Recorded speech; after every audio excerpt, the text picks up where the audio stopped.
नमस्कार दोस्तों, स्वागत है आपका हमारे चैनल स्ट्रीमिंग ड्यू में। और आज हम बात करेंगे धुरंधर की एंडिंग एक्सप्लेनेशन के बारे में कि कैसे वो पार्ट वन एंड हुआ है, उसी के साथ साथ पार्ट टू में क्या हो सकता है और क्या ये एक नया यूनिवर्स है जो हम बनते हुए देख सकते हैं, और क्यों ये यशराज वाले स्पाई यूनिवर्स से काफ़ी अलग है। तो इससे पहले कि आप मैं वीडियो आगे कंटिन्यू करूँ, मैं आपको एक अलर्ट दे देता हूँ कि इसमें आपके लिए स्पॉइलर होने वाला है, क्योंकि मैं एंडिंग एक्सप्लेन करने वाला हूँ। अगर आपने मूवी नहीं देखी है तो आप इस वीडियो की यहीं पे कट कर सकते हैं, बट अगर आपको कोई इशू नहीं है तो चलिए हम बात करते हैं। सबसे पहले बात करेंगे कि क्या हुआ था मूवी में एंडिंग में। तो हम देखते हैं कि चैप्टर 7 आएगा। चैप्टर 7 था कि जहाँ पे फिर वो शुरू होता है सब कुछ। तो उसमें हम देखते हैं कि रणवीर सिंह का जो करेक्टर है हमज़ा, वो जाके जमील से मिलता है एंड कहता है कि भाई तुम्हें कोई ऐसा बंदा रखना चाहिए। तुम कभी असलम का साथ पकड़ते हो, कभी तुम रहमान को पकड़ते हो, कभी तुम उसका पकड़ते हो, कभी इसका। तो कोई ऐसा एक बंदा पकड़ो जो तुम्हारा अपना हो, तुम्हें आगे बढ़ते हुए देखना चाहते हो बेसिकली, क्योंकि उसने उसकी बेटी से शादी कर ली। वो कहना चाहता है कि मुझे अपना शागिर्द बना ले। और हमजा का एक ही वो है कि मुझे कराची एनी हाउ अपने अंडर करना है। जिसके बाद हम देखते हैं कि जमील और हमजा और असलम चौधरी जो है, ये तीनों मिलकर प्लान बनाते हैं कि हमारा हमजा है वो रहमान की गाड़ी को अलग तरीके से कट के एक जंगल में ले आएगा, वहाँ पे आगे असलम होगा और एनकाउंटर कर देगा। सुनने में प्लान काफ़ी इजी लग रहा था, बट जब एग्जीक्यूट करते हैं तो रहमान को रास्ते में शक हो जाता है हमारे हमजा पे। देन वो उसके ऊपर अटैक होता है। फिर अटैक नहीं होता, बेसिकली रहमान अटैक कर देता है हमजा पे, एंड उसके साथ से उसका साथ देते हैं हमारा। और उसके साथ जो आगे बैठते हैं, कोई बंदे का नाम याद नहीं आ रहा।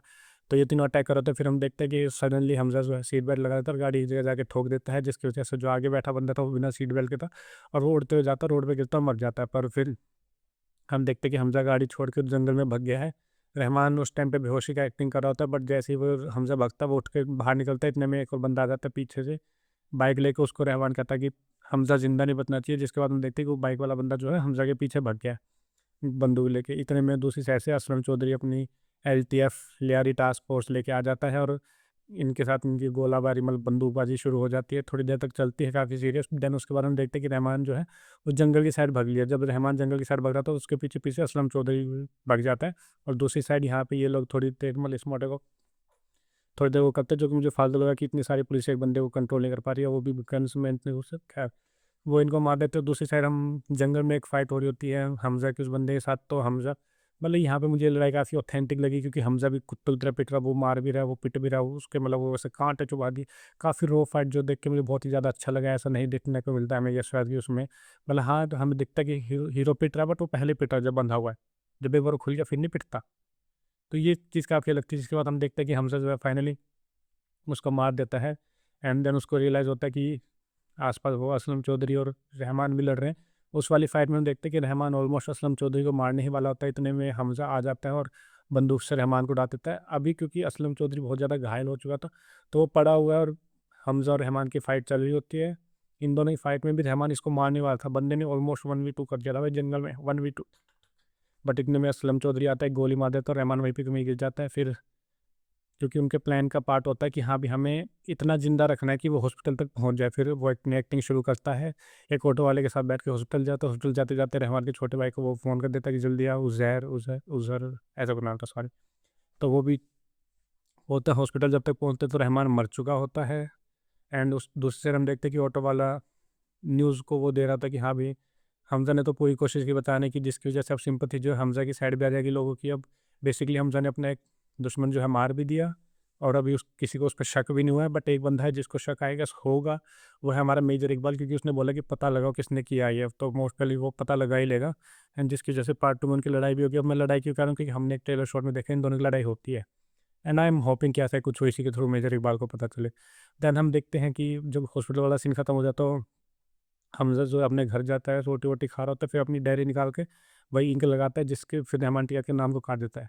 और इसी के साथ हमारी जो धुरंधर पार्ट वन है वो एंड हो जाती है। अब मूवी जो थी वो बहुत ही बढ़िया थी, मतलब एक रोज पाइट बहुत टाइम बाद देखने में मज़ा आया। अब फिर एक पोस्ट क्रेडिट सीन भी होता है। उस पोस्ट क्रेडिट सीन में हम देखते हैं कि वो उसी वाली डायरी को रहमान टिकैत का जब वो नाम काट रहा होता है, तो और भी नाम होते हैं जिसमें एक आई गेस खानदानी ब्रदर्स होते हैं, एक मेजर इकबाल होता है और एक बड़े साहब, मेरे को याद है, ये 3 नाम याद है। और भी नाम थे, मैं थोड़ा बहुत कभी को भूल गया हूँ। तो अब बड़े साहब ने ये बात अभी तक किसी को नहीं बताना, मूवी में ये चीज़ बताई गई है। तो बात चलती है कि हाँ भाई पार्ट टू में अब कहीं ना कहीं ये डायरी में जो नाम लिखे हुए हैं हमारे जो हमजा इनको मारने निकलेगा, और साथ ही साथ जो हमजा की पास्ट लाइफ है वो भी वो मतलब कि डायरेक्टर जो उसे भी दिखाएंगे। क्योंकि हमने देखा था कि काफ़ी शॉर्ट्स में ऐसा दिखाया था कि पीछे जहाँ पे रणवीर का वो नहीं है, वहाँ पे वो या तो तैयारी कर रहा है कि कैसे उसने इसको जॉइन किया। ये सारा जो डिस्कशन होगा वो होगा पार्ट 2 में।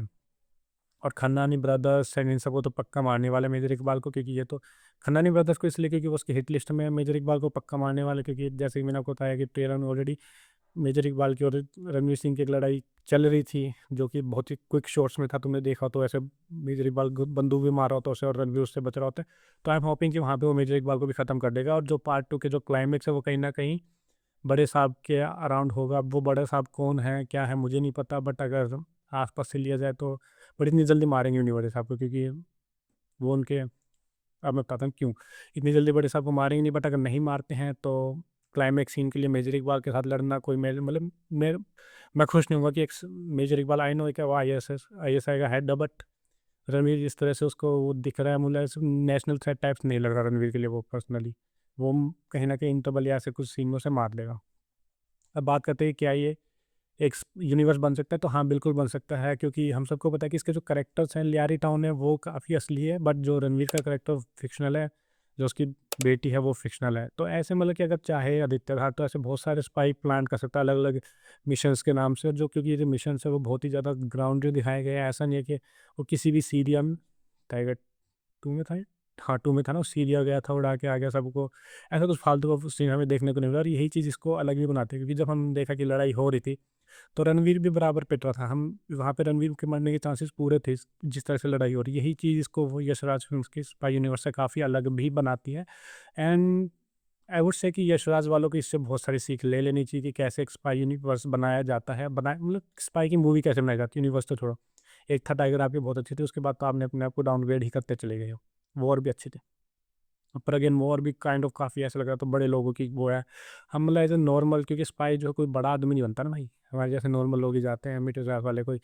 तो वो काफ़ी आउट ऑफ रीच वाली मूवी लगती है कि हाँ भी है, बट उसको हम ऐसे नहीं सोच सकते कि हम भी ऐसा करेंगे। तो हाँ ये ऐसी मूवी देख के लगता है कि हाँ भी किसी को ऐसे ट्रेन किया जा सकता है, ये चीज़ें हो सकती हैं, तो इसलिए ये वाली मूवी जो है वो देख लेना बॉक्स ऑफिस काफ़ी जाएगी, जस्ट बिकॉज ऑफ कि हाँ भी इनका जो रो जो सिनेमा था वो बहुत ही प्यारा था, मतलब सिनेमाटोग्राफी, म्यूजिक, बीजीएम सब कुछ बहुत ही प्यारा, और बहुत टाइम के बाद वो मतलब समहाउ ये भी दिखाता है कि अगर आप अच्छी मूवी बनाना चाहोगे तो आप बना सकते हो, बॉलीवुड बस बनाना नहीं चाह रहा है अच्छी मूवी। और मुझे लगता है कि सर मेरी ये पहली बॉलीवुड ऐसी मूवी थी जो मैं एक्चुअली में बढ़िया लगी मुझे उसमें जाने के बाद, थिएटर में जाने, सॉरी, थिएटर में जाने के बाद, इतना बोल लिया गला ही बैठ गया। तो ये था गाइज मेरा वो रिव्यू की क्या थी एंडिंग में, पार्ट 2 में क्या हो सकता है। एंड आदित्य धार एक्चुअली में इसको स्पाई यूनिवर्स बना सकते हैं। आई एम नॉट सेइंग कि आप रणवीर सिंह को लेके आगे कंटिन्यू करो, बट आप अलग अलग मतलब नो डाउट आप बड़े साहब को दिखाने के लिए मरवा सकते हो, बट देन जो हमारा आर माधवन का करेक्टर वो और भी स्पाइस भेज रहा है उसको मारने के लिए, मतलब काइंड ऑफ हैज अच्छा खासा आप यूनिवर्स बिल्ड कर सकते हो। एंड वी नो कि हाँ भी पाकिस्तान कभी रुकता तो है नहीं चल। तो आप मल्टीपल और भी हमारे टेररिस्ट अटैक्स हो रखे हैं अनफॉर्चुनेटली, तो उनका मतलब क्योंकि इन्होंने बहुत ही ज़्यादा टेररिस्ट अटैक्स के ऐसे वो करके दिखाया था, तो इसलिए मैं कह रहा हूँ कि तो आप मतलब काफ़ी बना सकते हो अभी तक के बारे में भी। ये था गाइज मेरा रिव्यू, तो नहीं कहूँगा, एक एंडिंग एक्सप्लेनेशन। बाकी आप लोगों को क्या लगता है स्पाई ये मतलब कि आदित्य धार को अपना ये वाला स्पाई यूनिवर्स क्रिएट करना चाहिए या नहीं करना चाहिए? अगर करना चाहिए तो आपकी अपनी थ्योरीज बताओ कमेंट सेक्शन में, बातें करेंगे। मिलते हैं अगली वीडियो में। हाँ, जाने से पहले वीडियो को लाइक कर देना, कमेंट कर देना और सब्सक्राइब कर देना स्ट्रीमिंग वीडियो को। मिलते हैं, बाय बाय।